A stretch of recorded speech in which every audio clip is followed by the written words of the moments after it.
할렐루야. 하나님 은혜가 여러분께 충만하시기를 바랍니다. 이 찬양 주 다스리시네.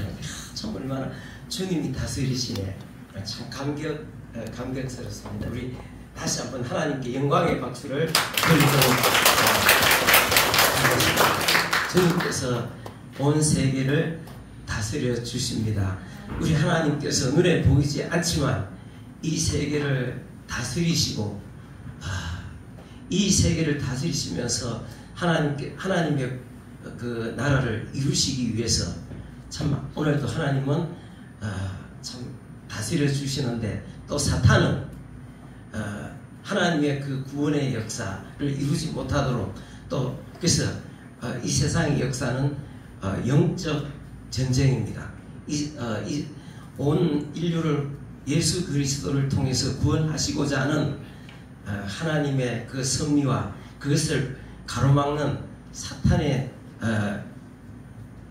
역사가 동시에 일어나기 때문에 영적 전쟁인데, 우리는 정신을 바짝 차리고 우리에게 주어진 이 믿음 잘 간직할 수 있기를 바랍니다. 예수님을 믿어 구원에 이른다는 이 믿음은 모든 사람들의 것이 아닙니다. 어떤 사람들의 것입니까? 다시 한번 읽어보겠습니다. 시작. 내가 너를 구속하였고 내가 너를 지명하여 불렀나니 너는 내 것이라. 주님께서 지명하여 불러서 여기 앉아서 예수님을 믿게 해주셨기 때문에 오늘 우리가 예수 믿고 주님을 찬양하는 것입니다. 자, 특별히 이번 주간에는 8.15 해방을 맞이한 광복절이 들어 있습니다. 교회는 광복절을 굉장히 중요하게 기념했습니다. 하나님께서 일제 36년 동안 참 노예 생활을 하다가 하나님께서 해방을 주셨다고 믿기 때문에 그렇습니다. 교회에서도 설교도 참 그런 부분에 대해서 하고, 우리 요번에 기독교 연합회에서는 8월 15일 날 아침 7시에 대구 의성교회에서 모여가지고 또 7시에 아침에 이제 기도회도 하고, 의성교회. 의성교회에서 그렇게 하는데 저는 그날 못 갑니다. 저는 또 광화문에 또 집회에 참석하기 때문에 못 갑니다. 아무튼 우리는 하나님께서 이 나라를 일제에서 해방시켜 주시고, 단순히 일제에서 해방시켜 주신 것이 아니라 일본을 뛰어넘는 나라가 되게 해 주시는 데서 이 얼마나 놀라운 일입니까? 그죠? 자, 그래서 우리가 그런 것을 생각하며 하나님 앞에 진짜 기뻐하며 감사할 수 있기를 바라겠습니다. 1945년 8월 15일 날 방송을 통해서 참 해방의 소식이 들려왔을 때 사람들은 얼마나 기뻐했습니까? 저거는 우리나라 독립군들이 싸워서 쟁취한 것이 아닙니다. 하나님께서 미국을 통해서 거저 주신 하나님의 은혜입니다. 그래서 우리는 자유를 얻었습니다. 진짜 자유를 얻었고, 이어서 우리나라는 민주공화국, 대한민국을 자유민주주의 대한민국 민주공화국이라고 합니다. 민주공화국 대한민국을 설립해서 지금 자유롭게 역사에도 없는 자유를 누리면서 우리가 참 하고 싶은 일을 하면서 이 나라가 세계에서 부뚝 서게 되는 이 놀라운 은혜를 우리가 입었습니다. 그러나 민족의 한쪽은, 북쪽은 지금 완전히 지옥 같은 상황에 처해 있고, 또 우리가 누리는 이 자유도 끊임없이 지금 위협을 받고 있습니다. 하나님께서 오늘 성경 말씀에 보면 뭐라고 말씀해? 한번 읽어보겠습니다. 자, 한번 읽어보겠습니다. 시작. 그리스도께서 우리를 자유롭게 하려고 자유를 주셨으니 그러므로 굳건하게 서서 다시는 종의 멍에를 매지 말라. 하나님께서 우리에게 8월 15일 날 이 자유를 주셨는데, 그런데 이 자유는 그냥 가만히 내둔다고 되는 게 아니라 이걸 지키지 않으면은, 굳건히 서서 이걸 붙잡지 않으면은 우리를 자유롭게 하지 못하고 우리를 노예 상태로 되돌리려는 어둠의 흑암의 세력이 있습니다. 그게 뭐겠습니까? 그게 바로 사탄의 세력이다. 그래서 우리가 정신을 차리고 붙들어가지고 더욱더 우리나라를 통해서 우리 자손들을 통해서 하나님께 영광을 돌리고 세계 만방에 주의 영광, 주의 생명, 예수 그리스도의 그 놀라운 구원의 생명을 세계에 전하는 그런 나라로 갈 수 있기를 바라고 우리 자녀들이, 우리 후손들이 그렇게 쓰임받는 나라가 될 수 있기를 바랍니다. 아멘. 그 미국 선교사 요한 사가랴 무어 선교사라고 있습니다. 이분이 우리나라가 일제에 막 그렇게 이제 일제에 예속되는 그 시기에 우리나라에 와서 복음을 전했던 선교사인데 이 사람이 뭐라고 말했느냐 하면 한번 읽어보겠습니다.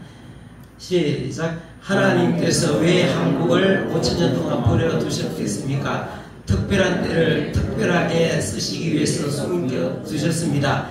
한국이 동방의 햇불을 비들 때에 세계의 모든 문제는 해결되고 만국은 구원을 받을 것입니다. 이게 내가 좀 잘못했네, 그죠? 중간에 좀 오타가 났네. 이 사람 이름이 요한 사가랴 무어 미국 선교사입니다. 우리나라가 막 망해가지고 일본에 막 넘어가는데 이 사람은 이 어디서 우리는 알 수가 없습니다. 그런 나라가 없어지는데 이 사람은 뭐라고 이야기해요? 하나님께서는 왜 한국을 5천년 동안 버려두셨겠습니까? 특별한 데에 특별하게 쓰시기 위해서 숨겨두셨습니다. 그러면서 한국이 동방의 햇불을 높이 들 때에 세계의 모든 문제는 해결되고 만국은 구원을 받을 것입니다. 기도하다가 받은 응답이겠죠. 예? 얼마나 놀라운 일입니까? 나라가 망해가는데, 나라가 없어지는데 무어 선교사는 그렇게 말을 했습니다. 우리나라는 일제 36년 동안 식민지 지배를 받았습니다. 우리나라가 일제에 국권이 넘어갈 때가 언제냐면은 1905년 을사조약입니다. 을사조약 때 그 이제 완전히 외교권도 넘어가고 실제로 완전히 그때 이제 일본의 속국이 식민지가 되었죠. 그러나 그 일본의 그 침탈은 1905년 을사조약 때 된 것이 아니라 벌써 그 이후에 이전에 35년을 거슬러 올라가면 고종 13년에 강화도 조약을 맺었습니다. 이게 사진에 나오는 이게 강화도 조약 맺는 것을 아마 그 당시는 사진이 없어서 그림으로 그려놨는 것 같습니다. 그림으로 그려서 강화도 조약 때 벌써 강화도 조약 때 우리나라가 두 나라가 그 강화도 조약이 다른 말로 하면은 조일 수호 통상 조약입니다. 그런데 거기에 보면은 내용 한마디로 말하면 일본이 뭐라 우리나라의 조약 내용이 뭐냐면 우리는 마음대로 니네 나라에 대해서 마음대로 한다. 뭐 그런 내용으로 요약하면 되겠습니다. 이미 그때부터 이미 예속은 벌써 시작되었습니다. 그런데 참 감사하게도 이스라엘 백성들이 바빌론에 몇 년 동안 포로 생활을 했습니까? 70년 동안 포로 생활했잖아. 강화도 조약 70년 되는 해 하나님께서 참 미국을 통해서 하나님께서 해방을 주셨습니다. 그 참 일제 36년 동안은 뭐 우리나라 사람들 고통은 말할 수 없겠지만 특히 교회가 엄청난 고통을 겪었습니다. 일본이라는 나라하고 우리나라는 영적으로 벌써 안 맞습니다. 일본은 뭐를 섬기는 나라입니까? 일본은 태양신을 숭배하는 나라입니다. 그래서 일제는 한국 교회에 참 엄청 일본 신사에 가서 숭배를 천황 숭배 일제 그 일본 사람들이 숭배하는 그 천황과 그 다음에 그 숭배하는 일본 종교 태양을 숭배하도록 그렇게 강요를 했습니다. 거기에 반대하다가 많은 사람들이 죽고 감옥에 갇혔습니다. 여기 나오는 이 사진은 목사들이 교회 대표자들이 지금 일본 신사에 참배하는 내용입니다. 얼마나 참 이게 말이 됩니까? 참. 그런데 그렇게 안 할 수도 없는 그런 상황을 만들었습니다. 너무나 굴욕적이고 그 앞에 굴복하는 것. 그러나 또 반대하는 사람들은 참 감옥에 가서 엄청난 많은 그런 고초를 겪기도 했습니다. 이 사람은 박관준 장로라고 하는 사람입니다. 그런데 강화도 조약 체결되던 바로 한 해 전에 태어나신 분입니다. 이분은 참 기도를 엄청나게 많이 하시는 분이었습니다. 그리고 하나님 음성을 많이 들었습니다. 자, 이분이 너는 일본으로 가라. 일본에 가서 너희들이 회개하지 않으면, 그러니까 뭡니까? 태양신 숭배를 한국에 강요하고 그 다음에 한국을 지배하고 그 다음에 교회의 태양신 숭배를 강요하고 그 다음에 그를 따르지 않는 사람들을 잡아다가 가두고 고문하고 엄청난 악행을 저지르는데, 너는 하나님의 음성이 뭐냐면 너는 일본에 가서 일본 천황에게, 일본 지도자들에게 너희가 당장 회개하지 않으면 하나님께서 유황불로 이 나라를 멸망시킨다. 이렇게 하라고 시켰습니다. 그래서 이 사람이 드디어 1939년도에 이제 일본으로 갑니다. 저 도성 학교의 여교사였던 안이숙 선생과 그 사람 나중에 이제 목사 사모가 돼서 미국에서 목사 사모 돼가고 크게 쓰임 받고, 그 다음에 그분은 그 아주 유명한 책도 많이 쓰고, 그 사람 이야기 들어보면은 그분 참 간증 들어보면 돌아가셨습니다. 나이가 많기 때문에 돌아가신 몇 년 됐습니다. 참 진짜 하나님의 살아계심, 그 다음에 하나님께서 얼마나 이 나라를 사랑하신다는 것을 알게 되겠습니다. 이 사람은 나이가 많았고, 그 안희숙 선생은 나이가 그때 뭐 20대 아주 초반에 이런 상태인데, 이제 같이 가자. 일본 천황과 일본 지도자들에게 지금 당장 회개하지 않으면은, 회개는 뭐냐면 잘못된 것을 고치고 이웃치고 잘못된 것 다 원위치로 돌려놔라. 그렇지 않으면 하나님께서 하늘에서 유황불을 내려가지고 이 나라를 멸망시킨다고. 그래서 둘이서 이제 가는 거예요. 뭐 아버지와 딸 같은 사이죠. 그래서 서울에서 출발하는데 안희숙 여사는 차표, 배표 정확하게 구입하는데, 이 사람은 일본은 함부로 다닐 수 있는 나라가 아니잖아요. 정거장에 가도 그냥 기차를 타도 배를 타도 다 어떻게 합니까? 그 걸리면 안 되잖아요. 그런데 이 사람은 하나님께서 내게는 배표, 기차표 사지 말고 그냥 가라 하셨다고 해가지고 이 사람은 가는 거예요. 그래서 기차 타고 일본에 가서 배를 타고 가는데 이제 뭐 일본에 왜 가? 뭐하러 가? 하고 이렇게 하면 이 사람 딱 걸릴 판인 거예요. 근데 그냥 이 사람은 쑥 들어가 버리는 거예요. 그냥 들어가니까 아무도 말리는, 제지하고 말리는 사람이 없는 거예요. 그냥. 근데 안희숙에서는 뭐 이렇게 뭐 가야 되는 뭐 이렇게 내야 되는 서류 있잖아요. 그걸 못 찾아가지고 근데 그걸 잊어버린 거예요. 그게 안 보여가지고 이제 배를 타기 위해서 이제 한국에서 배 들어가야 되는데 그러니까 그 순사들도 나와 있고 하는데 막 이렇게 찾는 거예요. 찾지도 못해요. 그런데 이분은 벌써 배 저 위에서 올라가고 밑에 호통을 치는 거예요. 왜 빨리 안 오냐고, 왜 빨리 그냥 바쁜데 뭐 하고 있느냐고 하니까, 일본 앞에서 하는 사람이잖아요. 그래서 아이고 바쁘시다 보니까 빨리 가보십시오 하면서 올라갔다는 그런 이야기를 했어요. 그래서 사람들이 일본의 의원들하고 높은 사람들 막 찾아다니면서 회개하지 않으면은 하나님께서 유황불로 일본을 멸망시킨다.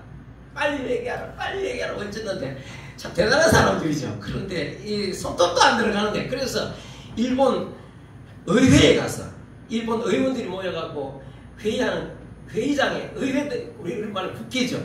국회의원들 모여갖고 회의하는 거기 가가지고 앞에 들어가고 발언을 얻어 그 앞에 가가지고 당장 회개하지 않으면 하나님께서 유황불로 이 나라를 심판하실 것이다. 아주 담대한. 이 사람은 결국은 나중에 감옥, 두 사람 다 잡혀가고 나중에 다 감옥 갑니다. 나중에 결국은 이 사람은 순교하고 죽고, 또 안희숙 여사는 바로 8월 17일 날 15일 날 해방되고 17일 날 밤에 엄청난 심판을 받았습니다. 이 태평양 전쟁 이렇게 하고, 태평양 전쟁 말에 일본에 미국에서 막 엄청난 폭탄을 갖다 퍼부은 거야. 막. 필리핀에서 어떤 B-29에다가 막 폭탄을 막 갖다가 막 곳곳에 막 엄청나게 갖다 뿌려대요. 마지막에는 어떻게 했습니까? 히로시마 나가사키에 원자 폭탄 2개를 아니 원자 폭탄 안 터뜨려도 일본은 막 전 곳곳에 막 일본부터 시작해 완전 곳곳에 소위탄이라는 게 소위탄이 뭐죠? 막 터지면은 막 퍼져갖고 불이잖아. 불나는 거 막 엄청나. 진짜 야 이런 담대한 사람들. 이분은 해방되기 한 2달 전인가 하나님 나라로 순교했습니다. 자, 놀라운 게 있습니다. 뭐냐면 이 사람이 그 당시에 해방될 때에 총독이었습니다. 우리나라 일본을 대리해서 우리나라에 총독으로 왔던 사람인데 아베 노부유키라는 사람인데 총독입니다. 이 사람한테 일본에서 지령이 내려왔습니다. 무슨 지령이 내려왔느냐 하면은 우리나라가 이 조선을 통치하는 데 있어서 제일 걸림돌이 기독교인들이다. 그래서 기독교 지도자들 2만 명, 목사, 장로, 지도자들 2만 명, 그 다음에 애국지사 15,000명, 해야 뭐 도합 한 4만 명, 한 5만 명 정도를 전부 다 8월 18일 날 1945년 8월 18일 날 전부 다 죽이라는 그런 지령이 내려왔습니다. 그건 보십시오. 여기 이 사람은 여기 나오는 왼쪽에 있는 사람은 문정창이라는 유명한 역사학자입니다. 이 사람도 그렇게 증언했고, 중간에 있는 미국 사람은 사무엘 마펫 선교사입니다. 이 선교사도 그렇게 말했고, 그 다음에 이쪽에 있는 이분 이름이 이름이 뭐더라? 이름 정확히 기억이 잘 안. 자, 이분도 다 증언했습니다. 그게 역사적인 사실이라고. 4월 18일 날 기독교 지도자들 2만 명, 그 다음에 애국지사들 15,000명. 그런데 바로 8월 15일 날 드디어 바로 그 직전에 항복해서 천황이 항복했기 때문에 그들은 전부 다 감옥에서 나올 수 있었습니다. 안희숙 여사도 바로 8월 18일 날 처형되기로 되어 있는데 17일 날 12시에 감옥에 있던 그 성도들이 석방돼갖고 나오게 됐습니다. 놀랍습니까? 놀랍지 않습니까? 참 이게 감사합니다. 아까 그랬잖아요. 주 다스리시는 그런 다스리시네. 하나님께서 다스리시기 때문에 이런 앞에 있던 박관준 장로 같은 사람을 통해 가지고 너희들이 당장 회개하라. 회개하고 제대로 제 원위치로 돌려라. 그렇지 않으면 하나님께서 유황불을 퍼부어서 이 나라를, 일본을 심판하실 것이다. 네, 이 사람들은 결국은 믿는 만약에 그때 기독교인들 한 30만 명 정도가 되고 그 정도밖에 안 됐는데 기독교 지도자 2만 명, 그 다음에 일반 애국지사들, 그러니까 우리나라에서 다 배운 사람들, 눈 뜬 사람들 전부 다 죽이는, 전부 다. 왜냐하면은 만약에 일본군이 들어올 때, 아니 미군이 들어올 때 나중에, 그 다음에 또 소련군이 들어오면 그 사람들 내통하고 이래 나라는 안 된다. 그래서 근데 결국은 하나님께서 다 그것을 시행하기 직전에 하나님께서 세계 역사상 원자폭탄 맞아갖고 고통을 겪는 나라는 아직까지 역사상 일본밖에 없습니다. 얼마나 하나님의 심판이 참 준엄합니까? 참 놀라운 일입니다. 이거는 우리는 참 하나님께서 이스라엘 백성들을 70년 동안 이렇게 종살이하던 바벨론에서 70년 만에 해방시켜 주신 것 같이 강화도 조약에서 70년 되는 해에 하나님께서 해방시켜 주시나 얼마나 감사한 일입니까?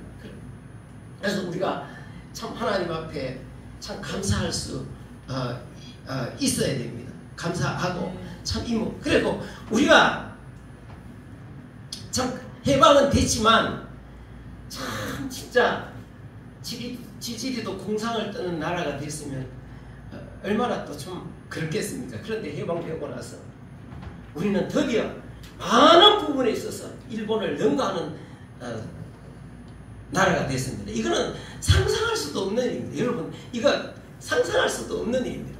우리는 어릴 때요, 일본은 대단한 나라였습니다. 70년도, 나는 70년도 국민학교 졸업하고 공장에 가서 그 일을 하면서 일본이 대단한 나라라는 것을 그때 깨달았습니다. 연장 이름은 전부 다 일제입니다. 뭐 무슨 톱은 톱 이름부터 대패, 뭐 대패 이름도 전부 다 일본어로. 그 다음에 무슨 칼, 그 다음에 무슨 자는 사시간에 뭐 이러고, 그 다음에 뭐 이렇게 뭐 만약에 서랍장을 하나 만든다, 전부 다 일본 말입니다. 위에는 뭐 일본 말로, 옆에 뭐 전부 다 일본 말. 야, 그리고 칼을 하나 봐도 있잖아. 이거 일제다 이러면은 끔뻑 죽는다니까. 사람 딱 보면은 구두칼이잖아. 흔히서는 구두방에도 쓰는 구두칼이라는 게 있습니다. 한국산하고 일제는 이게 칼이지만, 아이고 요놈의 자식들 요걸 어떻게 요래 잘 만들었어 그러니까. 구두방에는 가죽 썰고 하는 칼이 있잖아요, 그죠? 그거 구두칼이라 그러는데 그거 목공수도 많이 쓰거든요. 근데 그거 보면은 희한한 한국산을 이거를 쇠가 물러갖고 조금 쓰다 하면은, 쇠가 물으면은 갈아놔도 잘 들지도 않습니다. 그리고 몇 번 안 쓰면 다시 갈아야 됩니다. 그런데 일본 사람들은 어떻게 만들었는지, 야, 쇠를 있잖아요, 이거 강철에다가 앞에다 더 센 하가네라고, 하가네, 아주 단단한 그걸 이렇게 딱 이렇게 붙여갖고 날 끝에다가 칼날에다가 딱 붙였는데, 갈아갖고 쓰면은 칼이 얼마나 잘 드는지 잘 망가지지도 않고요. 야, 그때는 일본이라는 거는 우리가 도저히 능가할 수 없는 나라. 근데 여러분, 지난날에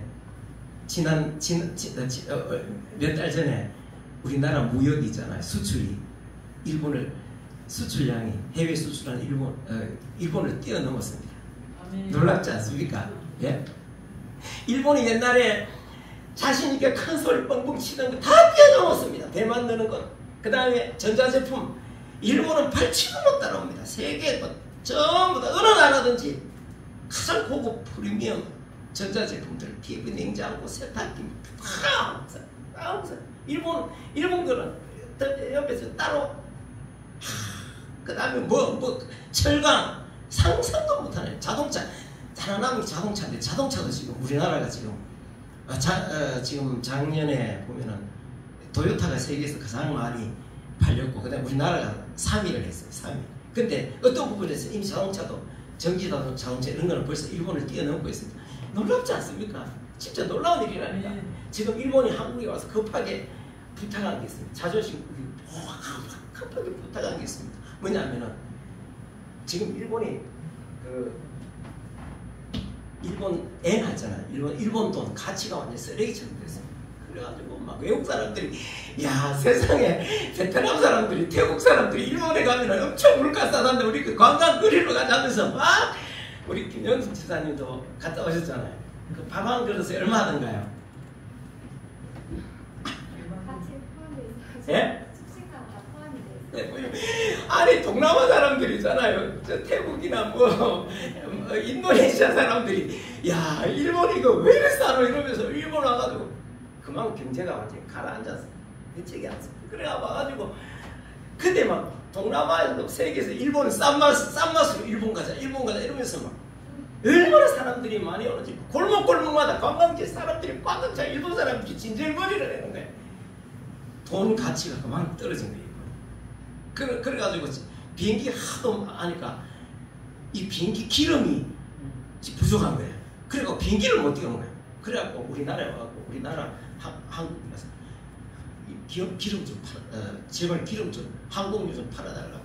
여러분 우리나라가 항공유 석유 사갖고 우리나라 석유 한 방울 안 나지만은 기름 사가지고 와가지고 기름 사가지고 엄청나게 기름을 사가지고 와서 그거를 유종으로 정제해갖고 유종으로 세계에서 지금 가장 우리나라가 지금 4위 수출품 중에 기름을 수출한다니까. 근데 항공유 엄청나게 지금 일본이 지금 우리나라 그래서 지금 우리나라 정유회사들 지금 완전히 막 앉아갖고 지금 떼돈 벌고 있습니다 지금. 우리나라 석유 뭐 휘발유, 경유 뭐 이런 그러니까 화학 제품들 석유 화학 제품들 많이 파는데 특히 이 일본이 지금 이 비행기가 지금 왜냐면 그만큼 정유하는 기술이잖아요. 정유하는 기술이 떨어지고 규모가 축소된 거야. 앞을 못 내다본 거지. 감사합니까? 감사 안 합니까? 뭐 지금 뭐요 지금 드라마 그 다음에 K-pop 음식. 그래서 우리가 일본을 세계에서 일본을 참 그것도 희한한 일인 하나님 우리에게 주신 그겠죠. 진짜 일본은 한 100년 동안 세계에서 뭔가 찬사를 받고 유럽에서는 프랑스나 영국이나 이런 데서는 고급 문화가 일본 문화였습니다. 100년 동안. 그리고 동남아시아 경제를 꽉 잡고 있는 게 일본이고 그 세계 사람들이 다 일본 좋아하지 않는 나라가 없습니다. 일본 오만 거 다 일본 자체를 근데 지금 하나씩 다 지금 뒤집어지고 있어요. 다 일본도 우리가 이런 거 생각할 때 일본이 나쁜 놈이다 이런 것보다는 하나님께서 우리를 일본을 능가하게 많은 부분에서 능가하고 앞으로 우리나라가 북한하고 통일하게 되면 일본은 잘 따라오지도 못합니다. 지금 일본하고 우리하고는 많은 부분에서 물론 덩치가 크고 아직 일본은 만만치 않지만 덩치가 크기 때문에 우리나라 인구는 거의 2배 반 가까이 되잖아요. 그러니까 아직 그렇지만 얼마나 참 놀랍지 않습니까? 그죠? 오히려 우리는 일본을 불쌍히 여겨야 되는 이런 시대가 됐습니다. 얼마나 감사한 일인지 모르겠습니다. 자, 우리가 그들을 일본을 이제는 옛날에 참 우리나라 좌파 세력들은 어떻게 하는지 옛날 거를 자꾸 집어내놓고 갈등을 일으키고 그래야 그 갈등을 통해서 자기들이 권력을 잡으면 뭐 하겠습니까?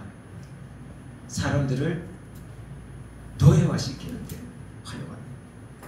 자, 이제 우리는 하나님 앞에 참 감사도 하지만 아직까지 해방이 되자마자 또 다른 권력에 의해서 또 다른 그보다 일본 그 군국주의보다도 더 악랄하고 더 위험하고 더 잔혹한 것들에 의해 갖고 지금 어떻게 됐습니까? 완전히 노예가 됐죠. 북한은. 그런데 이제 북한도 지금 붕괴 수순에 들어가고 있습니다. 엎친 데 겹친 데 우리는 하나님 앞에 기도하면서 어떻게든지 북한을 자유하기 위해서 우리가 기도해야 됩니다. 기도하면은 일본은 나중에 만약에 북한이 개방되고 통일의 그런 시대가 오면은 통일하는 것 때문에 일본은 못 따라옵니다. 지금 일본 국가는 일본 시스템 갖고 우리나라 못 따라옵니다. 그러면 우리가 뭐 잘나고 못나 그런 걸 떠나서 우리는 세상에 해야 될 아까 위에서 뭐라 했습니까? 자, 한번 봅시다. 여기 다시 한번 읽어보겠습니다. 요한사가랴 무엇선교사가 했던 말 다시 한번 기억해 봅시다. 다시 한번 읽어보겠습니다. 시작. 하나님께서 왜 한국을 5천년 동안 버려두셨습니까? 특별한 때에 특별하게 쓰시기 위해서 숨겨두셨습니다. 한국이 동방의 횃불을 높이 들 때에 세계의 모든 문제는 해결되고 만국은 구원받을 것입니다. 이렇게 하나님 앞에 쓰임받는 나라, 쓰임받는 우리 자녀들, 그 길로 가는 것이 바로 그런 것입니다. 그런데 이렇게 하나님께서 자유를 주셔서 한껏 우리의 어떤 재능을 발휘해갖고 하고 싶은 일을 하면서 하나님께서 이 나라를 이렇게 세워주셨는데, 우리는 끊임없이 내부의 적들에 의해서 이 나라의 자유가 계속해서 위협을 받고 있습니다. 자, 다시 한번 보겠습니다. 자, 여기 보면 이게 뭡니까? 지난 2일날 국회에서 민주당이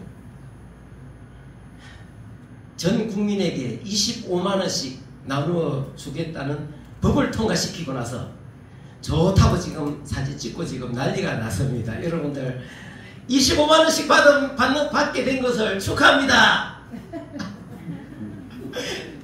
받으면 되겠어요? 안 되겠어요? 전국에 있는 도지사 15명이 찾아가가지고 절대 반대한다. 대통령 이거 거부권 행사, 이게 국회에서 통과된다고 되는 게 아니라 대통령이 사인을 해줘야 되는 거다. 자기가 이 국회의원은, 야당은 무슨 국가 예산을 편성하고 막 아니 무슨 그 돈을 국민에게 나눠주고 할 수 있는 그런 권리가 없습니다. 그건 대통령이 해야 되는 일입니다. 그런데 국민한테 왜 그렇습니까? 결국은 이런 것을 통해서 국민들 앞에 지지를 끌어내고, 그런데 여러분 이런 거는 이 사람 충격을 주고 있는 건 뭐냐면, 이 사람이 이렇게 돈을 나눠주는 이런 기본소득이라든지 돈, 사람들한테 돈 나눠주는 거는 어디서 이 생각이 어디서 왔는가 하면 휴고 차베스라는 베네수엘라 대통령 정책을 그대로 지금 따라서 하고 있는 거죠. 이 사람 베네수엘라가 원래 석유도 많은 나라고 굉장히 잘 사던 나라였습니다. 휴고 차베스가 이 사람이 국민들 앞에 이 사람 했는 말이 그 유명한 말이 있습니다. 무슨 말인지 압니까? 사람이 먼저다. 여러분 들어봤어요? 안 들어봤어요? 사람이 먼저다. 예? 누가? 바로 문재인이 표가 사람이 먼저다. 이 사람 공산주의자들의 특징이 뭐냐면 사람이 먼저다. 이 사람이 썼단 말입니다. 이 사람 정책을 그대로 모방해 쓴 사람이 문재인입니다. 문재인도 이 사람은 딱 대통령이 나가자마자 국민 시급을 있잖아요. 시급을 10배로 올려줬습니다. 대단하죠. 국민들이 환호했겠습니까? 안 했겠습니까? 10배로 올려줬다고 난리가 나요. 근데 결국은 나중에 현재 상황이 어떻게 얼마나 비참하냐, 얼마나 비참하게 되냐 보십시오. 잘 사는 사람은 잘 삽니다. 그런데 사람들이 쓰레기를 주서, 즉 연합뉴스에 나온 모습, 쓰레기통 뒤지고 있고 보십시오. 쓰레기 차가 도착하니까 막 뒤지고, 1년에 인플레가 100만 배 이런 하던 것들이 한 해 지났는데 100만 원이 돼 있는 거예요. 그러니까 돈이 뭡니까? 돈. 요즘은 뭐 보통 만 프로. 그러니까 10,000원 하던 것이 얼마 한다고? 10,000원 하던 것이 100만 불로 가면 얼마 합니까? 참 상상도 못해. 다시 말해, 이런 짜리를 하나 샀는데, 이거 일어나는 건데, 한 해, 올 연말에 되면 나중에 몇 달 지나고 나면 이것이 10,000원이 돼 갖고 있는 거예요. 돈이 완전히 휴지. 잘 사는 사람들은 다 달러 쓰죠. 바로 이런 나라들에 의해 갖고, 이게 바로 이런 상황을, 이런 어떤 기반을 닦은 사람이 휴고 차베스입니다. 근데 지금도 베네수엘라 사람들은 이 사람 좋아하는 사람도 많습니다. 근데 이 사람 정책을 문재인이 시행해갖고 단 5년 만에 돈 얼마나 나눠줬습니까? 이 핑계죠. 이런 이유처럼 돈을 나눠줬더니 마침내 나라의 돈이 빚이 얼마가 졌습니까? 5년 동안. 예? 400조. 만약 이재명이 대통령이 돼갖고 지금 휴고 차베스의 정책을 그대로, 이 사람 실제로 지금 그거 시행하면은 나라가 한 나라가 훅 가는 거는 순식간입니다. 순식간. 돈 없이 이런 상황에서 자유가 무슨 의미가 있어? 이렇게 되면 자유가 뭔 의미가 있습니까? 이거는 그러니까 지금도 그 후계자들이 나는 이거 고치게 때리면 난 후계자들이 지금 뭐 마두로인가 뭐 그 사람 지금 부정선거 때문에 지금 나라가 난리에 답이 안. 자, 지금도 여러분 우리나라 우리 이재명 민주당 대표가 돈을 한 사람 앞에 25만 원씩 나누어 주는데 대해 가지고 어떻게 생각하느냐고 국민 앞에 여론을 물었더니 40 몇 프로가 찬성하고 50 몇 프로는 반대하는. 여러분은 어떻습니까? 이것은 먹는 것을 가지고 결국은 이것을 통해서 우리의 자유를 뺏는 것이다. 이 국회에서 이러고 앉지 않습니다. 그래서 정신을 차리고 이 자들이 결국은 목적이 자기들은 그렇게 생각 안 하겠죠. 결국은 목적이 뭡니까? 사탄은 이런 자들을 통해서 결국 만들려고 하는 나라. 다시 우리의 자유를 뺏는. 지금 중국 보면 뻔하게 다 알잖아. 보이잖아. 중국 안 보입니까? 자, 오늘 우리가 갈라디아 5장 1절을 읽었습니다. 자, 이승만 대통령, 이 나라를 세운 건국의 아버지인 이승만 대통령이 하와이에서 요양병원에서 마지막 국민들에게 남긴 유언이 뭐냐면 오늘 우리가 읽었던 갈라디아 5장 1절 말씀입니다. 한번 읽어보겠습니다. 다시 한번 우리 성경 5장 1절 읽어보겠습니다. 시작. 그리스도께서 우리를 자유롭게 하려고 자유를 주셨으니 그러므로 굳건히 서서 다시는 종의 멍에를 매지 말라. 우리가 정신을 차려야 됩니다. 굳건하게 서서. 그런데 지금은 사람들이 52%가 40 몇 프로가 25만 받아갖고 뭐 삽니까? 뭐 할 건데? 커피 몇 잔입니까? 참 그렇습니다. 그래서 이거는 결국은 뭐냐면 이런 것을 나라를 주저앉혀서 아까 말한 대로 동방의 핵불을 높이 들 때에 세계의 문제는 해결되고 만국은 구원을 받게 하시려고 하나님께서 그동안 숨겨놓았던 그렇게 되지 못하도록 하기 위해서 사탄의 역사가 이런 식으로 통하는데 정신을 못 차리니까 사람들이 정신을 못 차리니까 자 우리